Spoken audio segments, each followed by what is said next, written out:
नमस्कार. विज्ञानयात्री Robert remark यांचे जीवनचरित्र आणि त्यांचे वैज्ञानिक योगदान या संदर्भात आपल्याशी संवाद साधण्याचा हा एक प्रयत्न आहे. अशा महत्त्वपूर्ण विषयासाठी कृपया चॅनलला सबस्क्राईब करा. आपली मते आणि सूचना कमेंट बॉक्समध्ये लिहा.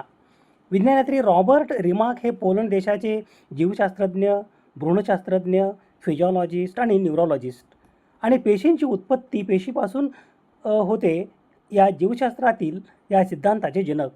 सर्व पेशी पूर्व अस्तित्वात असलेल्या पेशी समूहामधूनच जन्म घेतात. रॉबर्ट रिमार्क यांच्या या वैज्ञानिक संकल्पनेशी संपूर्ण जग आज सहमत आहे. पेशी विभाजनाच्या विविध टप्प्यामध्ये कोंबडीच्या भ्रूणामधील लाल रक्तपेशींचे निरीक्षण केल्यानंतर रॉबर्ट रिमार्क यांनी हा निष्कर्ष काढला होता. फलित पॅन्डी पेशी विभाजन प्रक्रियेसाठी सुरुवात करते. हे पेशी विभाजन एका ठराविक पद्धतीने क्लिवेज पद्धतीने होते आणि एका फलित अंडी पेशी याचे रूपांतर गर्भ या अवस्थेत होतो. शरीर क्रियाशास्त्राची ही प्रक्रिया सर्व सजीवांना लागू पडतो. रॉबर्ट रिमार्क यांच्या पेशींची उत्पत्ती पेशीपासून सर्व पेशी पूर्व अस्तित्वात असलेल्या पेशीमधूनच येतात या सिद्धांतामुळे लुई पाश्चर यांच्या रोगांच्या सूक्ष्म जंतूंचा सिद्धांत आणि स्पॉन्टेनियस जनरेशन हा सिद्धांत जीवसृष्टीच्या उत्स्फूर्त पिढी अस्तित्वात नाही या संदर्भातील चाचण्यांचे कारण स्पष्ट झाले. रॉबर्ट रिमार्क यांचा जन्म दिनांक 30 जुलै 1815 रोजी पोझनान, प्राशिया येथे झाला. पोझनान हे पोलंड देशामधील ग्रेटर पोलंड प्रांताची राजधानी आणि देशातील एक प्रमुख व जुने शहर आहे. हे शहर वार्ता नदीच्या तीरावर बसलेले असून संस्कृती, व्यापार, शिक्षणाचे एक मोठे केंद्र मानले जाते. स्थानिक शाळेत रॉबर्ट रिमार्क यांचे शिक्षण पूर्ण झाले.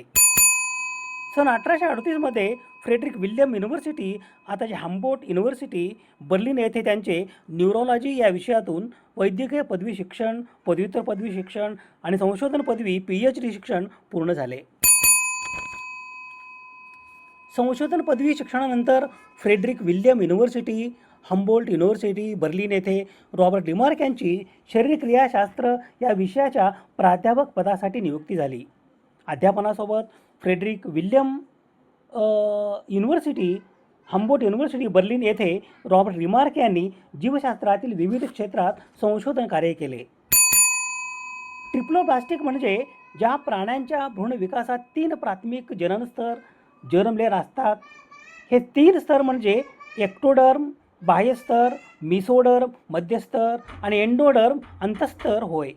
मराठीत याला त्रिप्राथमिक जननस्तर किंवा ट्रिप्लोब्लास्टिक 3 जननस्तर असलेला जीव असे म्हणतात. एक्टोडर्म हा शरीराचा बाह्य भाग आणि मज्जासंस्था तयार करणारा सर्वात बाहेरचा स्तर. मिसोडर्म हा स्नायू अंतर्गत अवयव तयार करणारा मधला स्तर. एंडोडर्म हा पचनसंस्थेचा आंतरिक भाग तयार करणारा सर्वात आतला स्तर. मानवासह सर्व विकसित प्राण्यांमध्ये हे 3 स्तर असतात. ट्रिप्लोब्लास्टिक प्राणी शरीरातील एक्टोडर्म, मिसोडर्म आणि एंडोडर्म या संकल्पना संदर्भात रॉबर्ट रिमार्क यांनी संशोधन कार्य केले. रॉबर्ट रिमार्क यांनी परिघीय म्हणजे पेरिफेरल चेतासंस्था, नर्वस सिस्टीममध्ये समाविष्ट असलेल्या चेतातंतू यांचे सभोवताली असणाऱ्या श्वानपेशी सेल्स यांच्या संदर्भातील संशोधन कार्य केले. श्वानपेशी किंवा श्वान कोशिका या पेशी परिघीय मज्जासंस्थेमध्ये आढळतात आणि मज्जातंतूंच्या अक्षतंतूभोवती मायलिन आवरण तयार करण्याचे महत्त्वपूर्ण कार्य करतात.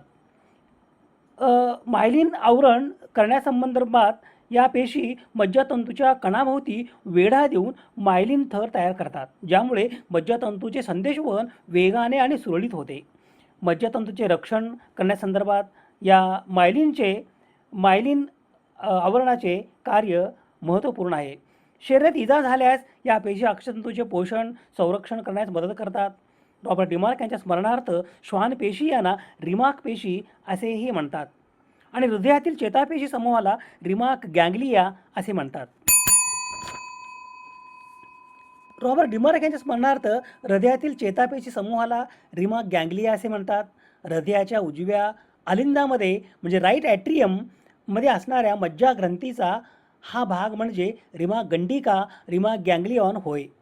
वैद्यकीय आणि शारीरिक रचनाशास्त्र भाषेत याला Remak ganglion of right atrium of the heart असे ओळखले जाते. ही एक मज्जासंस्थेची गाठ गँग्लियॉन गंडिका आहे, जी हृदयाच्या कार्याचे नियंत्रण करण्यास मदत करते. रॉबर्ट रिमार्क याने चेतासंस्था संदर्भातील रोगोपचारासाठी इलेक्ट्रोथेरपी ही संकल्पना प्रस्तावित केली. या उपचारात सामान्यतः रुग्णाच्या डोक्यावर 70 ते 120 व्होल्ट या एककाचे विद्युतभार बाहेरून लावले जाते. इलेक्ट्रोड्समध्ये सुमारे 800 मिली अँपिअर थेट विद्युत प्रवाह यासाठी परवानगी दिली जाते. या इलेक्ट्रोथेरपी उपचाराची कालावधी साधारणतः 100 मिलीसेकंद ते 6 सेकंद ही आहे. डोक्याच्या एका बाजूच्या समोरून मागच्या बाजूला ही जोडणी याचे स्वरूप आहे. या प्रकारच्या उपचारामध्ये केवळ 1% विद्युत प्रवाह हाडांच्या कवटीला ओलांडून मेंदूमध्ये जातो. इलेक्ट्रोथेरपी विद्युत उपचार पद्धती किंवा विद्युत चिकित्सा ही प्रामुख्याने 2 वेगवेगळ्या वैद्यकीय संदर्भामध्ये वापरली जाते. शारीरिक उपचारासाठी आणि मानसिक उपचारासाठी हे 2 त्याचे वेगळे प्रकार आहेत. फिजिओथेरपीमधील इलेक्ट्रोथेरपी शारीरिक वेदनासाठी हा फिजिओथेरपीचा शारीरिक उपचार एक भाग आहे, ज्यामध्ये स्नायू आणि सांध्यांच्या वेदना कमी करण्यासाठी नियंत्रित व हलका विद्युत प्रवाह, अल्ट्रासाऊंड, ध्वनिलहरी किंवा शेकचा वापर केला जातो. स्नायूंचे दुखणे, पाठदुखी, मानदुखी, टाचदुखी किंवा खेळादरम्यान झालेल्या दुखापत दूर करण्यासाठी याचा वापर होतो. प्रवाह सुधारतो, स्नायूंची ताठरपणा कमी होतो आणि सूज लवकर कमी होण्यास मदत होते. कन्व्हल्सिव्ह थेरपी ECT मानसिक आजारासाठी हा मानसोपचाराचा एक प्रकार आहे. अतिशय तीव्र स्वरूपाचा नैराश्य किंवा सिव्हिअर डिप्रेशन, बायपोलार डिसऑर्डर किंवा इतर उपचाराने बरे न होणाऱ्या मानसिक आजारावर कॅटाटोनिया ही पद्धत वापरली जाते. यामध्ये रुग्णाला आधी भूल दिली जाते आणि नंतर सुरक्षित व नियंत्रित पद्धतीने मेंदूला अगदी अल्प काळासाठी विद्युत लहरी दिल्या जातात. सन 1856 गिलॉम डुशेनने जाहीर केले की इलेक्ट्रोथेरप्युटिक पद्धतीने स्नायूंचे आकुंचन घडवून आणण्यासाठी प्रत्यावर्ती प्रवाह हा थेट प्रवाहापेक्षा श्रेष्ठ आहे. थेट प्रवाहाचा जो उष्ण प्रभाव होतो त्यामुळे त्वचेला त्रास होत असे, कारण स्नायूंच्या आकुंचनासाठी आवश्यक असलेल्या व्होल्टेजच्या तीव्रतेसाठी त्वचेवर फोड आणि कॅथोड काही खड्डे पडत असत. शिवाय DCमध्ये प्रत्येक आकुंचनासाठी प्रवाह थांबवून पुन्हा सुरू करावा लागत असे. या व्यतिरिक्त प्रत्यावर्ती प्रवाह स्नायूच्या स्थितीची पर्वा न करता तीव्र स्नायू आकुंचन निर्माण करू शकत होता. तर DC प्रेरित आकुंचन स्नायू मजबूत असल्यास तीव्र आणि स्नायू कमकुवत असल्यास कमकुवत असत. तेव्हापासून स्नायू आकुंचनाशी संबंधित जवळजवळ सर्व पुनर्वसन सममित आयताकृती बायफेसिक वेव्ह फॉर्मने केले गेले आहे.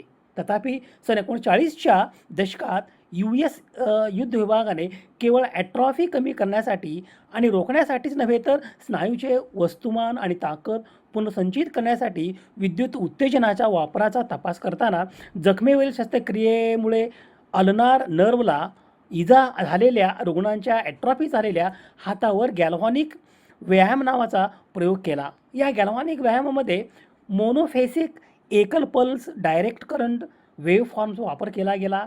American physical therapy association physical थेरपिस्टचे प्रतिनिधित्व करणारी एक व्यावसायिक संघटना फिजिकल थेरपीच्या क्षेत्रात इलेक्ट्रोथेरपीचा वापर स्वीकारते.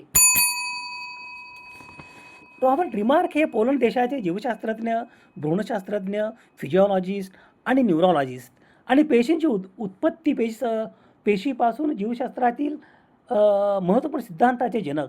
सर्व पेशी पूर्व अस्तित्वात असलेल्या पेशीमधूनच जन्म घेतात. रॉबर्ट रिमार्क यांच्या या वैज्ञानिक संकल्पनेशी संपूर्ण जग आज सहमत आहे. त्यांनी गर्भाच्या वाढीदरम्यान पेशींच्या थरावर जर्म लेयर्स यावर मोलाचे संशोधन कार्य केले. चेतापेशींच्या नर्व फायबरच्या रचनेबाबत त्यांनी केलेले अभ्यास कार्य आधुनिक मज्जासंस्थेच्या अभ्यासाचा पाया मानला जातो. ट्रिप्लोब्लास्टिक प्राणी शरीरातील एक्टोडर्म, मिसोडर्म आणि एंडोडर्म या संकल्पनेसंदर्भात त्यांनी संशोधन कार्य केले. रॉबर्ट रिमार्क यांनी परिघीय चेतासंस्था म्हणजे पेरिफेरल नर्व्ह सिस्टीममध्ये समाविष्ट असलेल्या चेतातंतू यांच्या सभोवताली असणाऱ्या श्वानपेशी यांच्या संदर्भातील संशोधन कार्य केले. रॉबर्ट रिमार्क यांच्या स्मरणार्थ शॉन पेशी यांना रिमार्क पेशी म्हणतात आणि हृदयातील चेतापेशी समूहाला रिमार्क गँग्लिया असे म्हणतात. रॉबर्ट रिमार्क यांनी चेतासंस्था संदर्भातील रोगोपचारासाठी इलेक्ट्रोथेरपी ही संकल्पना प्रस्तावित केली. दिनांक 29 ऑगस्ट 1865 रोजी रॉबर्ट रिमार्क यांचे किस्सिनजेन बावरिया येथे निधन झाले. विज्ञानयात्री रॉबर्ट रिमार्क यांच्या स्मृतीस विनम्र अभिवादन. शोध संदर्भासाठी यादी आहे.